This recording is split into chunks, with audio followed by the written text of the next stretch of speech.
Assalamualaikum warahmatullahi wabarakatuh. Perkenalkan, nama saya To'o Fatona Al-Halik dari Teknik Informatika D 2018. Di sini saya akan memberikan penjelasan dan beberapa perbedaan antara tiga jenis framework PHP. Untuk sebenarnya framework PHP itu ada banyak, tapi karena tiga disuruh pilih maka saya akan pilih tiga. Maka yang pertama ini akan saya pilih adalah kelebihan dari Laravel. Di sini ada pun kelebihan dari framework PHP Laravel ialah modularity. Laravel menyediakan berbagai macam modul dan library. Kedua fitur ini dapat membantu Anda meningkatkan dan menyempurnakan aplikasi web. Seluruh modul yang tersedia di Laravel terintegrasi dengan Composer Dependency Manager yang dapat membantu mempermudah proses update. Adapun yang kedua kelebihannya routing. Routing membantu mengembangkan aplikasi web dengan memberikan pendekatan yang fleksibel dan mendefinisikan routes di dalam aplikasi web. Routing membantu untuk memperluas aplikasi web dengan baik dan juga meningkatkan performa dari aplikasi web. Adapun testability, Laravel membantu berbagai macam fitur dan program pembantu yang dapat membantu software tester dengan berbagai macam pengecekan kasus. Adapun juga Query Builder atau ORM menyediakan fitur ini cukup powerful, yang dimana dapat mengquery database menggunakan berbagai macam rangkaian metode sederhana, configuration management features, dan template engine. Adapun untuk configuration management features itu menggunakan berbeda-beda maksudnya. Adapun juga skema builder, Laravel mengelola berbagai jenis definisi database dan skema di dalam kode PIIP. Framework ini juga mendukung untuk memantau semua perubahan dan mematuhi proses migrasi database. Adapun Entire Authentication, yaitu proses autentikasi umum pada setiap website. Ini contohnya untuk fitur register, pengiriman reset password, dan lupa kata sandi. Oke, untuk yang kedua ini ada Codenator. Ini salah satu framework PHP juga, yang dimana ada pun kelebihannya sudah ada di sini. Seperti kelebihan dari Codenator itu, pertama, extremely lightweight, yaitu Codenator yang bersifat ringan. Sistem hanya membutuhkan beberapa library kecil, padahal di beberapa framework butuh library yang lebih besar atau resource yang lebih besar. Ini untuk kelebihan pertamanya. Sedangkan untuk kelebihan keduanya ada security and XSS filtering. Cross-site script merupakan salah satu jenis rangkaian injeksi kode injection attack. XSS dilakukan oleh penyerang dengan cara memasukkan kode HTML. Jadi ini ada tambahan security-nya. Lalu yang ketiga ada template engine class, hampir sama kayak Laravel tadi, cuma ini template ini sama sekali tidak menyamai kinerja dari PHP natif dan sintaks yang biasa digunakan. Adapun juga lanjutannya library gambar, terdapat library yang dapat digunakan untuk melakukan resizing, cropping, rotating, dan lain sebagainya. Adapun juga menyediakan kelas email, yang mana Codenator mendukung beberapa fitur email. Adapun juga fleksibel URI routing. URI routing merupakan sebuah metode yang digunakan untuk memetakan URL ke dalam resource tertentu dengan memberikan nama lain dari resource tersebut. Adapun keunggulannya itu penamaan routing dan resource membuat kalimat ber-URL sehingga lebih mudah dibaca oleh orang lain. Untuk fitur di atas juga ada tambahan seperti fitur form dan juga data validation, data encryption, dan lain-lain. Nah, ini untuk kedua framework PHP tadi. Nah, untuk kelebihan dan kekurangan dari kedua ini, untuk kelebihan dari Codenator. Lalu adapun perbandingan antara Laravel dengan Codenator ini bisa dilihat di sini. Perbandingan antara Laravel dan Codenator itu ada Laravel, Codenator. Definisinya, Laravel merupakan open source PHP framework menggunakan MVC, yang mana framework ini termasuk powerful dan mudah dipelajari. Sedangkan CodeIgniter merupakan framework PHP yang juga open source. Framework ini dibuat untuk mengembangkan aplikasi web sederhana. Adapun database-nya model ini object oriented untuk Laravel dan CodeIgniter itu relation object oriented.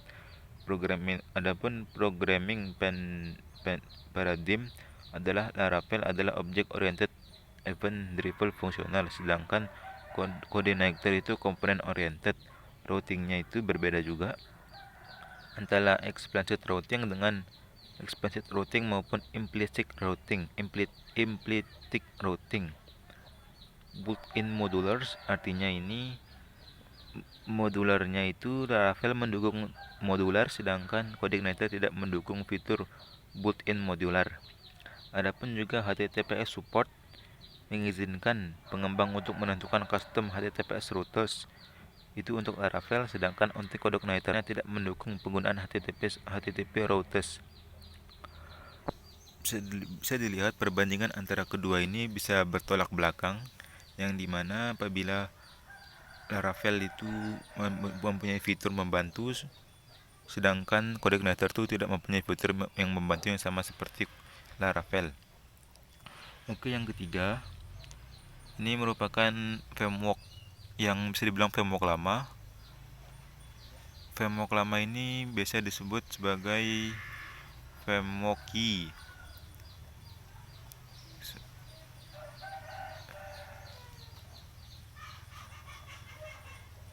Framework key, sebentar dulu.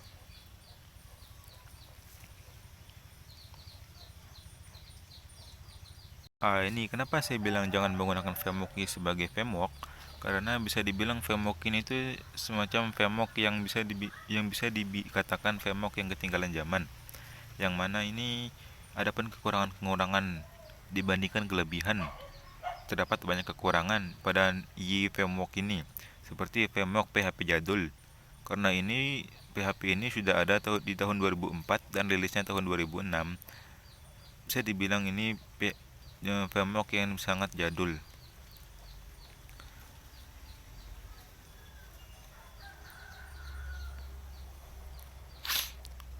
Adapun ini kekhawatiran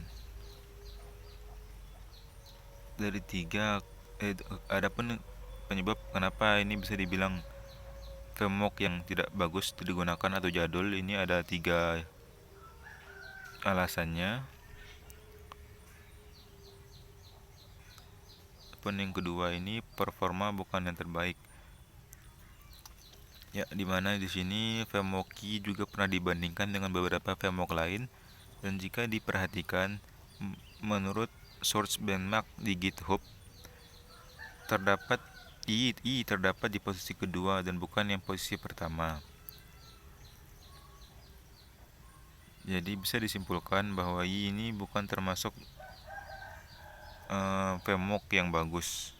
Adapun yang ketiga ini membuat Anda tidak care terhadap security. Nah, ini yang menyebabkan juga kenapa framework ini tidak dianjurkan untuk digunakan sebagai framework, karena pada basicnya framework ini tidak mengizinkan atau tidak membuat fitur keamanan di sini bisa di otak-atik gitu, seperti mudah digunakan. Nah, ini juga ada banyak hal-hal instan di framework ini yang menyebabkan para pengembang itu kurang begitu berminat menggunakan framework, karena rata-rata semua fitur-fiturnya itu bisa dibilang instan, sehingga kurangnya ada pengembangan akibat adanya keinstanan dari beberapa tools yang ada di framework ini. Bisa dibaca di sini beberapa alasan-alasan mengapa framework bisa dibilang framework yang memiliki instan dan tidak cocok dikembangkan dan menyebabkan bosan. Ini juga alasan lain mengapa tidak direkomendasikan, framework ini tidak direkomendasikan. Nah, karena framework ini bisa dibilang teknologi lama, jadi untuk pengembangan ke teknologi kedepannya itu butuh waktu lama. Adapun ini juga Yang alasan keenamnya, keputusan diambil oleh banyak core developer. Jadi ini bisa dibilang tidak dikembangkan lagi oleh satu orang developer, melainkan oleh 6 orang developer. Yang mana ini berarti ini framework ini bisa dibilang sebagai framework yang dirancang oleh orang-orang lain, bukan sebagai satu orang. Dan ini merupakan alasan terakhir mengapa framework tidak didokumentasikan.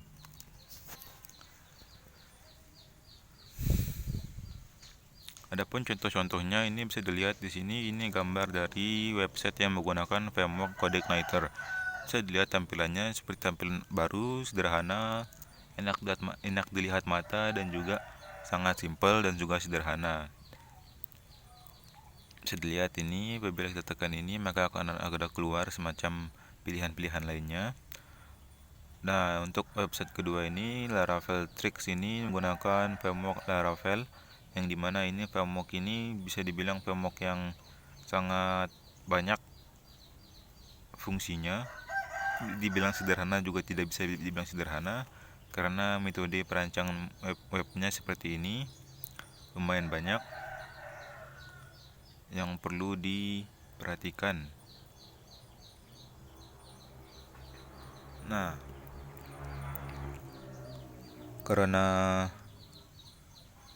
di framework ini sudah tidak ada di 2020 ini, maka saya hanya bisa menampilkan beberapa jenis-jenis framework yang pernah dulu ada di Indonesia seperti ini. Gambarannya seperti ini, sederhana dan juga tampak jadul. Inilah gambarnya.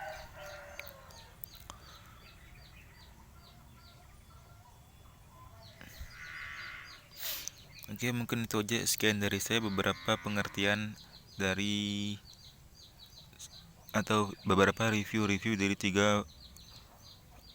tiga framework PHP. Adapun kesalahan maupun kosakata saya yang salah dalam menyampaikan review dari tiga perbedaan atau kelebihan kekurangan itu mohon dimaafkan. Assalamualaikum warahmatullahi wabarakatuh.